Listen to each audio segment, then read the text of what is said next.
Hello everybody, my name is Sharon Kaplan and I'm excited to be with you for Arts Alive this year. I'm sorry that we can't be together in person to create art together, but I actually think that making papier-mâché is a great activity that you can do at home, and if you do, I hope that you will share your creatures with me on my Instagram page, Sharon Story Hive. My guess is that many of you have already made papier-mâché in the past, and I'm hoping that this video will give you some new ideas for ways that you can play with the medium. I have a lot of creatures at my house. I have a cat, I have a whole bunch of honeybees who live in my backyard, and I have a lot of creatures that I've made, either drawn, made in fabric, or made in papier-mâché, like my friends who have joined me here. And I am wondering if you can guess what material I used to create the hippopotamus. If you guessed that the hippo was made from an egg box, you were right. So I was playing with a piece of an egg box, the top part, and I had folded it in half, and when I did and I saw this form, I said that's definitely a hippo's mouth. So that's usually how I go about making my creatures. I don't know what I'm going to make going into it. I play a bit with the materials and then I start to see something that suggests what the figure is going to be, and I say, aha, that's the animal. The kind of materials I like to use for my armatures is generally paperboard. Things like tissue boxes, egg boxes, milk cartons, frozen food packaging. I have toilet paper tubes. I also have an endless supply, you probably do too, of Bed Bath & Beyond coupons. So anything that's a little bit thicker paper works just great. You will also need a roll of masking tape. I also have supplies like this piece of plastic, which came with a contact lens inside it, and I think it could potentially be maybe a dragon's nose or someone's eye, and so I save all kinds of things because you never know when something that you have in your everyday household stash can become an interesting material for its form and how you can use it in your creative projects. What I like about using paperboard as the base material is that it's really flexible. I can easily squish it and manipulate it to create forms in the way that I want. So I really like that as a base material to work with. I'd like to show you now some armatures in process so you can see the step between the bare boxes and the final form. For example, this one, speaking of bears, I wanted to make a bear, and I created this creature, and then I looked at it and said, that's not a bear, that's a cow. So rather than trying to turn my cow into a bear, which would have been very distressing and very stressful and would have been very difficult, and it probably wouldn't have worked. I thought, I'll save my cow, I'll make a bear another time. So this is my cow, made out of a tissue box for the body. Its neck and head are made out of brown packing paper. Its nose is made of part of an egg box. Its legs are being held together by pencils. I don't know if it will stay that way, but that's the way it is for now, at least until I build up the papier-mâché around the form to give it more structure, and all held together with masking tape. It sort of stands up, but I'm sure I won't show you now, so we'll just set it aside over there. The next one is what I think really is my bear. So this one's a bit farther along than the one I just showed you, and you can see the different layers of the newspaper, the strips of newspaper in different directions, building up the layering and the strength of the papier-mâché. It's pretty solid. And also, when I started making it, I made the head also out of the brown paper, and I liked that effect. So I thought, I'm going to do some papier-mâché in brown paper as well as with the newspaper. So I'm building up my final patterning as well as creating the structure kind of at the same time. So there we have the bear. The last one I want to show you is my couscous box dinosaur. Maybe you recognize his flap.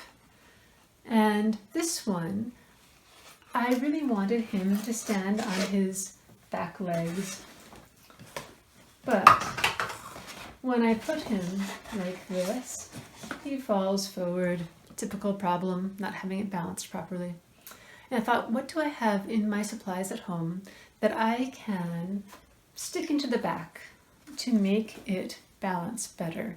I found this screw, I stuck it into its tail as a counterweight, and now he can stand on his hind legs.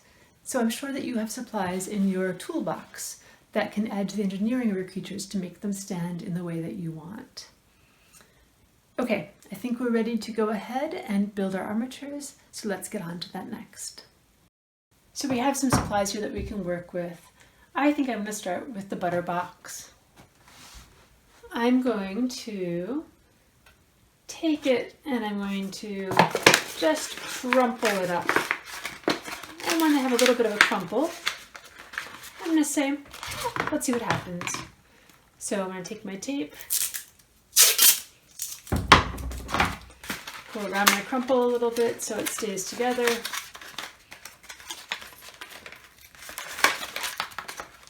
And tape that up. Then maybe I'm going to tear it a little bit. So I'm going to tear that piece, I'm going to tear this piece, squeeze it together. Maybe I'll tape that up. I have no idea what we're making yet, but let's just see what happens. This one sort of with ears, maybe ears, hard to say, maybe not. Let's try adding a piece of our egg carton.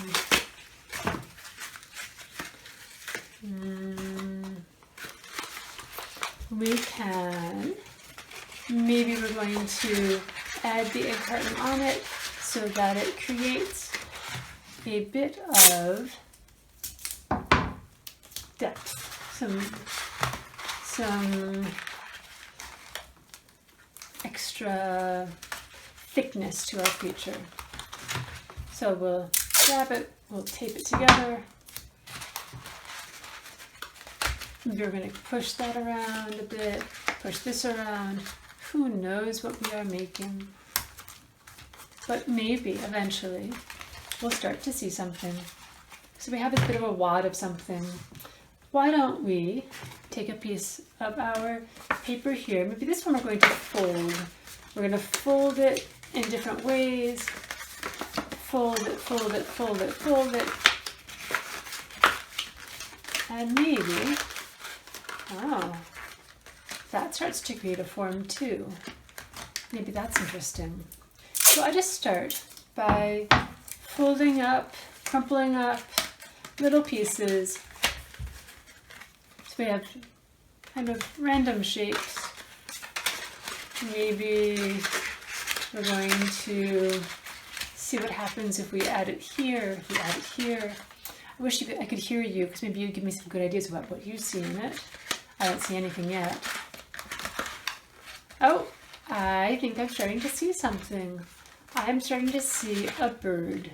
I see a wing, I see a beak, a head, and a tail. I think we're getting somewhere.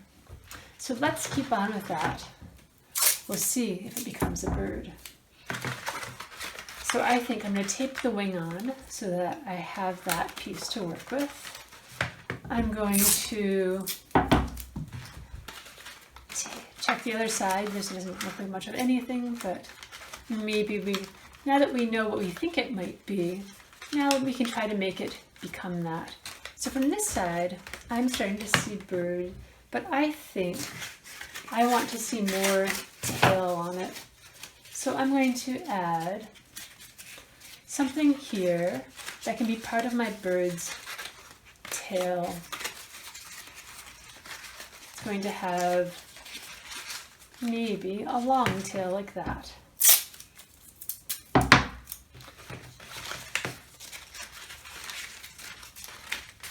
Is it starting to look like a bird to you?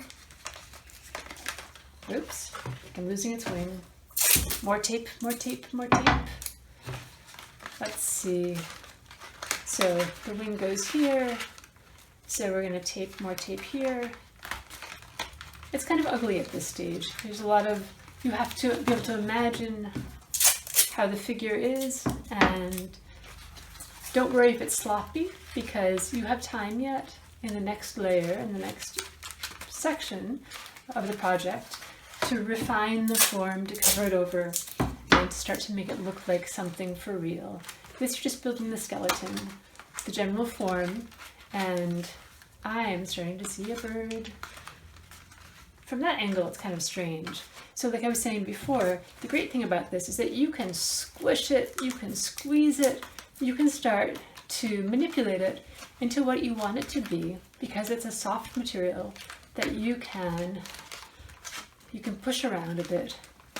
Maybe it's a little awkward and you need to cut something off or you need to tear something out. So it's actually very strange. I liked it from one side. Now I actually don't see that side because I just squished its head in. So we'll keep working. We'll push this part out again. We'll stick our finger underneath it. We'll just keep fussing with it. Oops. Until we start to see something again. So now let's see how my bird goes back together.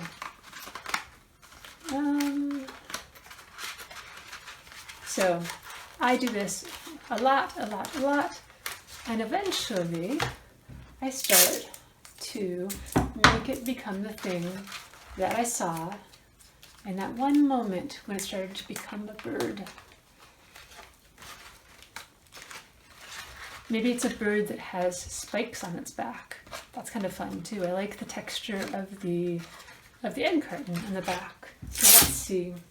Maybe we'll see that even in the final design. You get to see a bit of the form that was used to create it.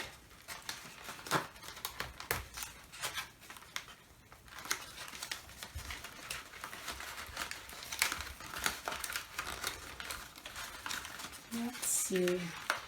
Maybe, I think it has a wing on one side, but it kind of needs a wing on the other side. What can we use? Maybe we can use some of this box here. Create a wing on the other side. I'm just going to squeeze it together, scrunch it up, and that looks like a wing enough for me. We're going to tape that on. And there we have, do you see it? I see a bird. There we are. That's pretty good. I might add a little bit more to the structure on the back so that I have something to papier-mâché around. So I might even put another piece of paper here, just so that I have a little bit more structure holding it together when I get to the papier-mâché stage of it. I might add a bit more tape because it's kind of wobbly, so maybe to hold the second wing on a bit better. And we'll put a piece of tape here. But I think we have a pretty good start on something that could be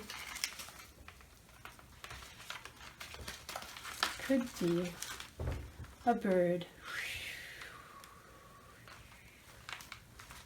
If you stay with me for the next step, we'll see if it starts to get a little clearer about what it's going to become.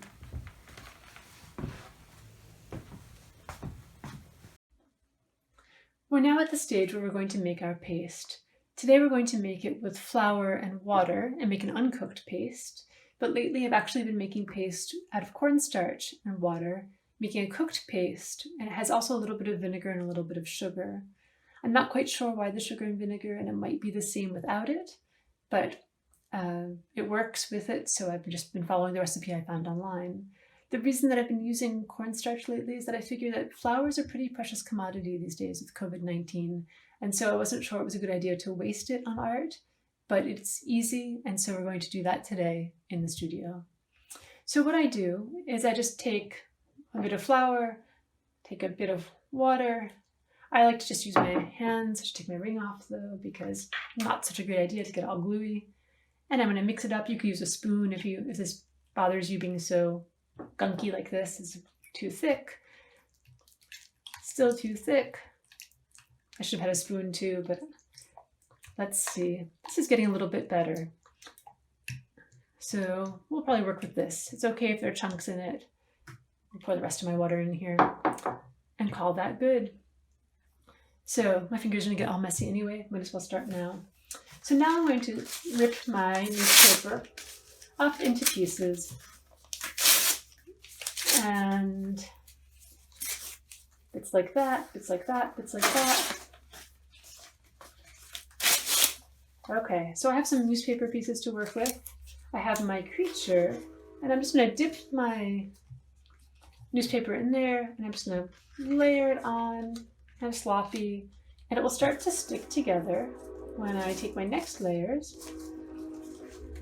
Might be a good idea to put newspaper down on your table, which I sort of did here to protect it. So you're just going to layer and more layers, and you're going to crisscross them and layer them up and wrap them around your figure. You can squeeze them into the little sections. You can smooth it down with your finger to start to make them stick together. And I like to take the parts that are really wet and cover them over with a piece of drier paper. That way it starts to stick it together. This is the sloppy but fun part, if you like to get dirty.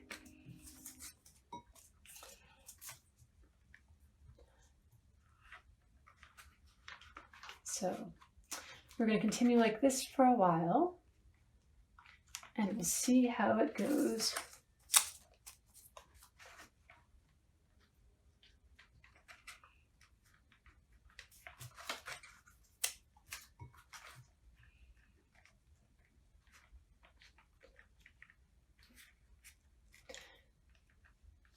You often have to, after you do your first several layers, it starts to get a bit soggy. And so it's a good idea when it starts to get a little bit too soft to work with well, to put it down for a while, put it down for a day, let it dry. And that way you can come back to it when it's not all kind of weighted down, all mushy, and when it loses its form. And you can work on it some more when it's dried and solidified it a bit, the figure together. I also find that it helps when I'm drying it. If I want the form to stay vertical, maybe it's sitting on little legs, and if I have it stand up straight, then I risk the fact that the weight of the sogginess of the creature will push in all the legs and it will lose its verticality. It's helpful sometimes to dry your creature leaning up against something, or maybe on its side, so you don't have it just kind of all be flat to the ground the next day when it's dry. So we're going to keep adding layers and layers and layers, and at a certain point, so now I'm just covering it with whatever, but when I get a little bit more built up, I'll start to think if I want to have certain aspects of the text of the newspaper show through, I like to have the patterning of the paper that I'm working with be part of my design, but maybe you want to paint yours over entirely and it doesn't matter what the base looks like. So it's up to you if you want to be concerned with the pattern of the outer layer of the newspaper, or you just want to keep piling it over and then do your decoration at the very end. So I'm going to keep at this for a while, and you're welcome to stay and watch.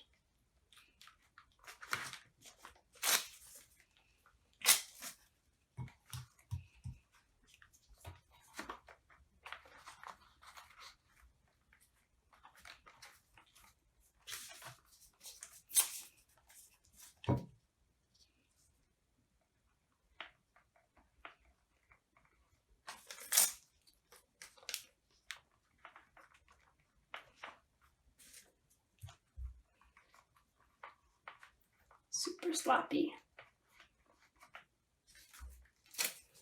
but it'll work out in the end.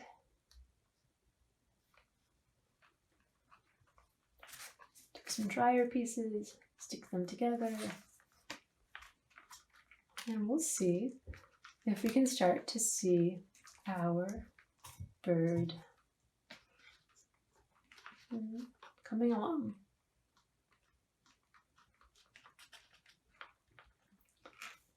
It's already getting a bit sloppy, a bit soggy. Should put more drier layers on the outside to maybe absorb some of the extra moisture of the layers that are already there, and it will help to hold it together as well.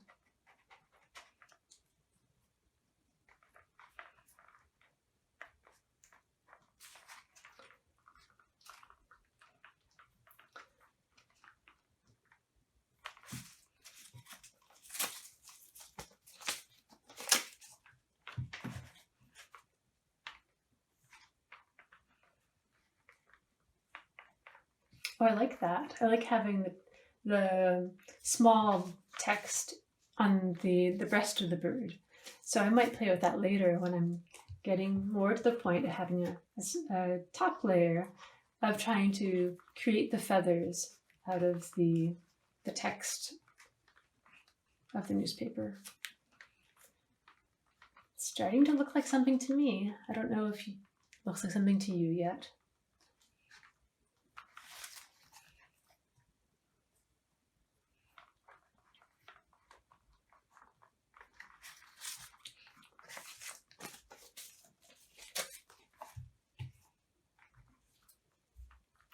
Whoops.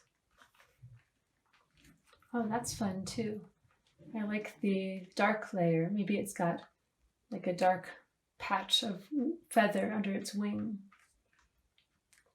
We'll find out.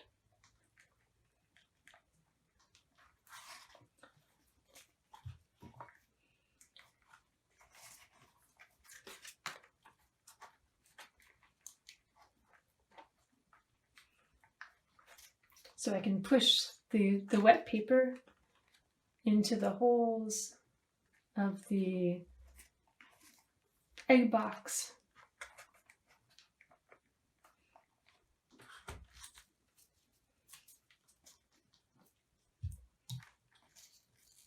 Wrap that around.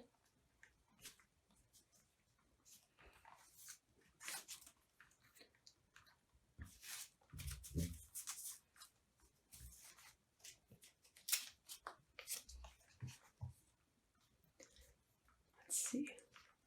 We'll fill out the inside.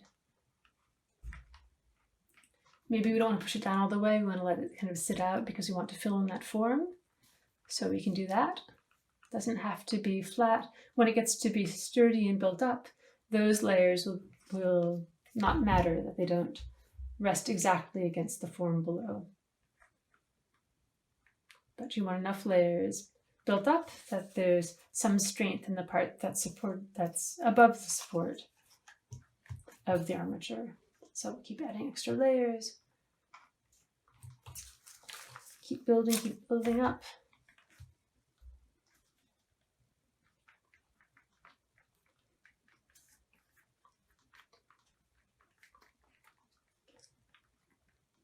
And what do we have? A lot of glop.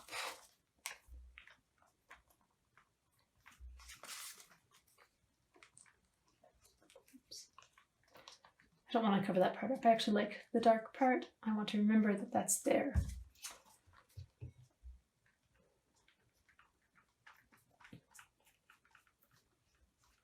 And so you just smooth it out with your finger to get out some of the excess and squish the layers together so that they glop together.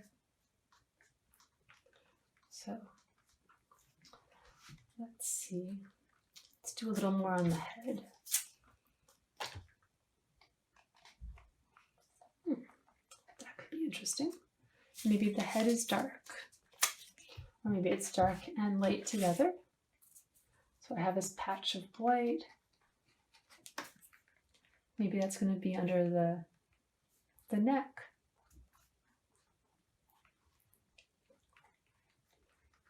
Super gloppy. Let's maybe add some things to connect down to the tail feathers. Let's put something over that to absorb some of the sloppiness of it all.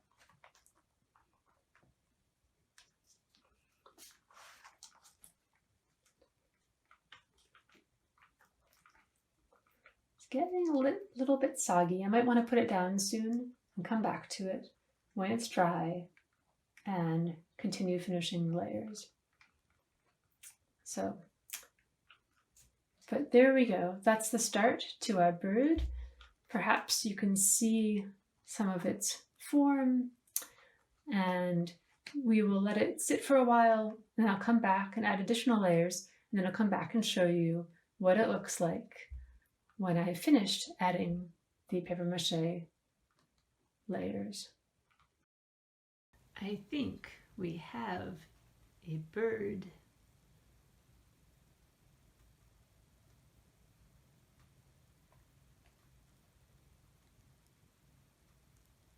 Happy art making, everybody!